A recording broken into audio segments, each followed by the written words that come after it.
اب ہم حضرت محتمیم صاحب سے درخواست کرنے جا رہے ہیں۔ حضرت محتمیم صاحب یقیناً ہم سب جانتے ہیں کہ کتنے مصروف،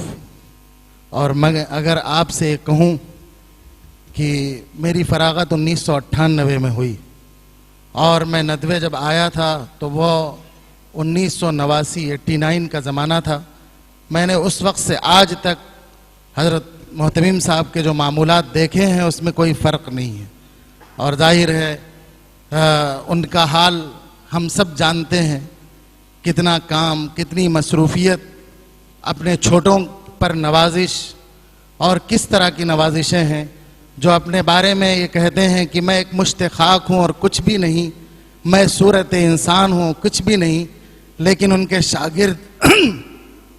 جب ان کی خدمت میں اپنی عقیدت کیشیاں پیش کرتے ہیں تو یہ کہتے ہیں زباں اس کی قلم اس کا فروزاں، تو بول اس کے دلوں کی روشنی ہے، جہان علم کی روشن نگاہیں اسے اچھی طرح پہچانتی ہیں، اسی کو زیب ہے مسند نشینی، اسی کو زیب ہے مسند نشینی، جو بزم علم و دانش کی سجی ہیں،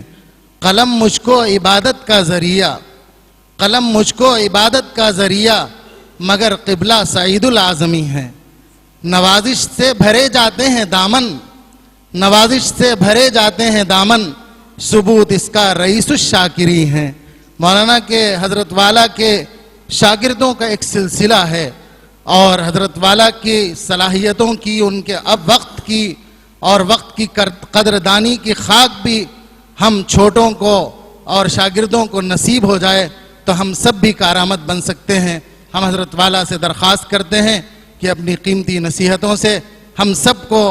مالا مال فرمائیں، تاکہ آپ کی نصیحتیں اپنے سینوں میں بسا کر ہم کسی لائق بن سکیں، اور پھر لوگوں کو قرآن کا پیغام سنا سکیں اور کچھ ہم کام کر سکیں۔ حضرت والا کا بیان ہوگا انشاءاللہ، اس کے بعد حضرت والا کے ہاتھوں انعامات کی تقسیم ہوگی، اور پھر یہ جلسہ اختتام کو پہنچے گا۔ بسم اللہ الرحمن الرحیم، الحمدللہ رب العالمین، والصلاة والسلام علی سید الانبیاء و امام المرسلین والمتقین، محمد وعلی آلہ واصحابہ وعلی من تبعہم بإحسان الی یوم الدین۔ میرے مخلص دوست جناب مولانا اس میں گرامی کیا مولانا حافظ خورشید احمد صاحب، مولانا قاری حافظ خورشید احمد صاحب ندوی، اور ان کے ساتھ ان کے بھائی صاحب جو ان کے ساتھ پورا ساتھ دے رہے ہیں اس اجتماع کے منعقد کرنے میں اور اس کے انتظامات کے اندر، اور اساتذہ کرام جو حضرات اس جلسے کے حکم تھے، ان سب حضرات کو میری طرف سے مبارکباد ہے، اس لیے کہ یہ اجتماع اور دوسری اجتماعوں کی طرح نہیں ہے، بلکہ یہ قرآن کریم سے متعلق ہے۔ قرآن کریم اللہ تعالیٰ کی وہ کتاب ہے جس میں انسان، زندگی اور کائنات کے تمام احکامات موجود ہیں، اور اگر یہ کتاب نہ ہوتی تو انسان کو اس دنیا کے اندر زندگی گزارنے کا سلیقہ نہ ہوتا، اور وہ افضل الخلق نہیں سمجھا جاتا، بلکہ وہ بھی دنیا کے اندر جو مخلوقات اور ہیں انسانوں کے علاوہ ان میں اس کا بھی شمار ہو جاتا، لیکن صرف قرآن کریم کی وجہ سے اللہ تعالیٰ نے ہم کو یہ افضلیت اور عزت عطا فرمائی ہے کہ ہم کو افضل الخلق قرار دیا ہے، اور اس افضل الخلق کے لیے قرآن کریم کو نازل فرمایا، اور اس کے اندر جتنی زندگی کے لیے جن چیزوں کی ضرورت ہے، کائنات کے لیے جن چیزوں کی ضرورت ہے، اور انسانی زندگی کے لیے جن چیزوں کی ضرورت ہے، چاہے اجتماعی ہو یا انفرادی، ہر تمام چیزوں کا اس کے اندر حل اور اس کا جواب اور اس کی ساری تدبیریں اور اس کے جتنے مسائل ہوتے ہیں ان مسائل کے جوابات اور حل سے موجود ہیں۔ اس لیے قرآن کریم کے موضوع کے پر کوئی بھی جلسہ ہو تو وہ بہت ہی قابل قدر ہے، اور جو لوگ اس جلسے کرنے والے ہیں وہ بھی قابل صد اکرام، قابل عزت، قابل اتباع. اور قرآن کریم ہی کی وجہ سے ہمیں اللہ تعالیٰ نے یہ امتیاز عطا کیا ہے، اہل اسلام کو، مسلمانوں کو یہ امتیاز عطا کیا ہے کہ وہ اللہ تعالیٰ کی اطاعت کا ایک نمونہ پیش کرتے ہیں نماز کے ذریعے. مسجد میں حاضر ہو کر جماعت سے نماز پڑھنے اور نماز ادا کرنے کے لیے 5 وقتہ نمازوں کے ادا کرنے کا طریقہ اور اسی کی برکت ہے کہ ہم اس محبت کو اور قرآن کریم کے ساتھ ہمارا جو ایمان و یقین ہے، اس ایمان و یقین کو اللہ تعالیٰ کے سامنے عملی طور پر پیش کرنے کے لیے اللہ تعالیٰ نے ہمارے لیے 5 وقت میں نماز فرض کی ہے. امام ابن قیم جو حضرت ابن تیمیہ کے شاگرد خاص ہیں، انہوں نے لکھا ہے کہ نماز چھوڑنے والا سب سے بڑا گناہ کبیرہ کا مرتکب ہے. اکبر الکبائر، سب سے بڑا شرک، اکبر الکبائر تو سب سے بڑی اکبر الکبائر تو شرک ہے کہ اللہ تعالیٰ کے ساتھ کسی کو شریک کیا جائے. لیکن اس کے بعد جو سب سے بڑا گناہ ہے، سب سے بڑا گناہ اکبر الکبائر، وہ نماز چھوڑنا ہے. نماز چھوڑنا اور نماز کے اندر غفلت برتنا، نماز کے حاضری میں سستی برتنا، یہ سب سے بڑا گناہ ہے. کہتے ہیں دنیا میں جتنے گناہ ہو سکتے ہیں، قتل، زنا، چوری، بدماشی، ڈاکہ گیری اور جو کچھ بھی ہو سکتا ہے، ان سب سے بڑھ کر کے نماز چھوڑنا گناہ ہے.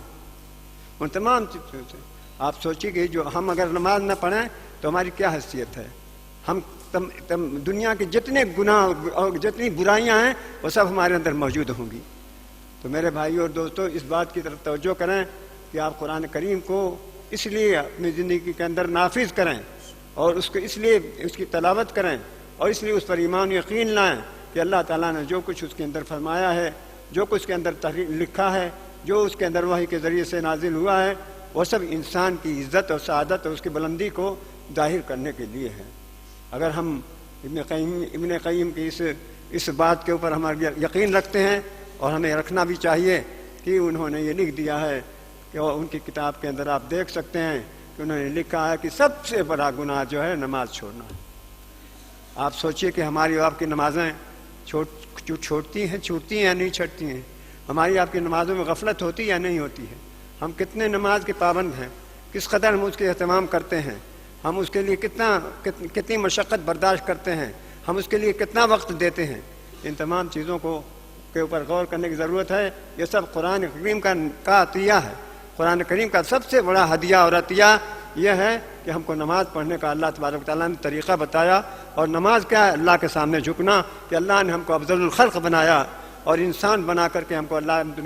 اس دنیا کے اندر دنیا کو چلانے کا طریقہ ہم کو بتایا کہ اس دنیا کو کس طرح سے چلایا جائے، کس طرح سے اس کے اندر اس کا نظام کس طرح قائم کیا جائے اور اس کا نظام کس طرح باقی رکھا جائے تاکہ وہ اس سے انسانوں کی زندگیاں زیادہ سے زیادہ بہتر سے بہتر اور باسعادت ہو سکیں. میرے بھائیو اور دوستو، میں اس جلسے کا سب سے بڑا انعام یہی سمجھتا ہوں اللہ تعالیٰ کا عطیہ کہ اس میں قرآن کریم کی تلاوت ہوئی اور ہم نے قرآن کریم پڑھ کر کے ہم نے اپنے اندر اپنے کو انعام کا مستحق قرار دیا، انعام کا حقدار قرار دیا. مستحق نہ کہوں ورنہ حقدار قرار دیا. اور یہ سب سے بڑی نعمت ہے. جو لوگ اس میں کو انعام کا پیغام ملا ہے ان کو میں مبارکباد دیتا ہوں. اور میں پھر آپ سے کہوں گا کہ قرآن کریم کی حفاظت اور اس کی تلاوت کرنا ہم سب کا سب سے بڑا فریضہ ہے. قرآن کریم کو روزانہ پڑھنا اور پڑھانا اور اس کی تلاوت سے اپنی زندگی کو سنوارنا اور بنانا، اس سے بڑا کوئی کام نہیں ہے. ہم یہ سارے مدارس اسی لیے قائم ہیں. جتنی تعلیم گاہیں اور تربیت گاہیں ہیں، ان سب کا مقصد یہ ہے کہ قرآن کریم کو پڑھنے، اس کو سمجھنے اور اس عمل کرنے، اس میں اللہ تعالیٰ نے جو اپنے جو احکام نازل فرمائے ہیں، ان تمام چیزوں کو سمجھنے کا موقع ہم کو ملے اور اس کے ذریعے سے ہماری زندگیاں باسعادت، باعزت، بلند ہوں اور ہم افضل الخلق قرار دیے جائیں. اس لیے میں آپ سب کو مبارکباد دیتا ہوں، خاص طور سے ان لوگوں کو جن کو کوئی انعام ملا ہے، اور میں جس کو سب سے پہلا انعام ملا ہے اس کو بھی میں اپنی طرف سے 1000 روپے دوں گا۔ وآخر